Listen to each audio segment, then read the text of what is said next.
السلام علیکم دوستو، بسم اللہ الرحمن الرحیم۔ یقین کا امتحان تب ہوتا ہے جب ہمارے تڑپنے کے اور بہت ساری دعائیں کرنے کے باوجود بھی جو چیز ہمیں چاہیے ہوتی ہے وہ ہمیں نہیں ملتی، یا جس سے ہم دور جانا چاہتے ہیں اس سے دور نہیں جا پاتے۔ توکل یہ نہیں ہے کہ جو مانگا جائے وہ مل جائے تبھی شکر ادا کیا جائے۔ توکل کا مطلب تو یہ ہے کہ ہر حال میں صبر کیا جائے، اور جب کہیں سے بھی دعا قبول ہوتی نظر نہ آئے تب بھی اس یقین کے ساتھ دعا کی جائے کہ اللہ کبھی نہ کبھی تو اسے ضرور قبول کرے گا۔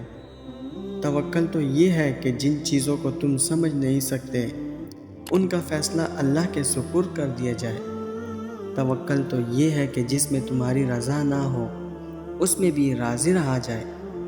توکل تو یہ ہے کہ ساری دنیا جب نہ کہہ دے تب بھی اس کے کن پر یقین رکھا جائے۔ اللہ انسان کو وہاں سے نوازتا ہے جہاں سے اسے توقع بھی نہیں ہوتی۔ اللہ کی بانٹ آدھی بانٹ نہیں ہے۔ اللہ اپنی نعمتوں کے بانٹنے میں فیورٹزم والا معاملہ نہیں کرتا کہ فلاں کو دنیا اچھا سمجھتی ہے تو اسے ہی عطا کرنا ہے، اور فلاں کو دنیا اچھا نہیں سمجھتی تو اسے دھتکار دینا ہے۔ اللہ بس نیتیں دیکھتا ہے۔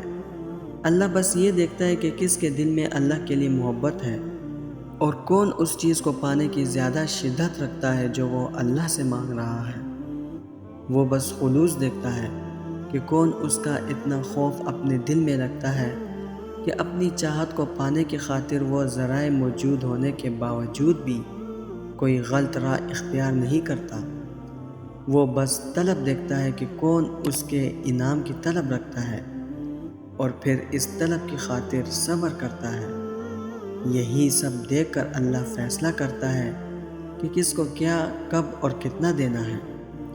اور جو انسان اللہ کی اس آزمائش پر پورا اتر جاتا ہے اور بے پناہ غموں اور تکلیفوں کے بعد بھی اللہ سے مانگنا نہیں چھوڑتا ہے تو پھر اللہ اسے غیب سے عطا کرتا ہے، پھر اللہ دیتا ہے۔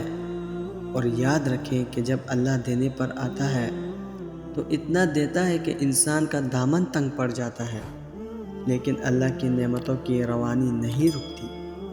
جیسے قرآن کہتا ہے، اور اللہ جس کو چاہتا ہے بے حساب دیتا ہے۔ بے نیازی بہت بڑی نعمت ہے۔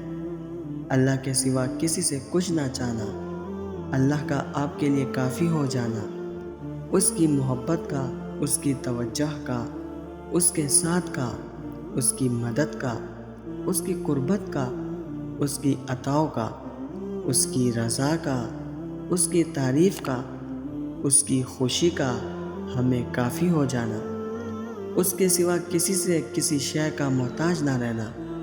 یہ ہے غنی، یہ ہے بے نیازی کہ ہر معاملے میں محتاجی صرف اللہ کی، اور سہاروں کو ڈھونڈنا چھوڑ دینا، سہارا صرف اللہ کا، اور ہر معاملے میں کفایت صرف اس کی۔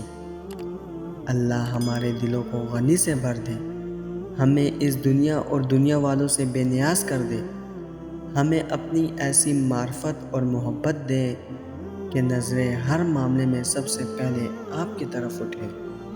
آمین۔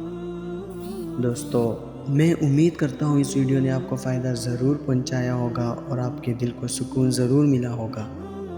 ویڈیو اگر پسند آئی ہو تو ویڈیو کو لائک کر کے اپنے دوستوں کے ساتھ شیئر ضرور کر دیجیے گا، اور اگر ہمارے چینل پر نئے آئے ہیں تو چینل کو سبسکرائب کرنا مت بھولیے گا۔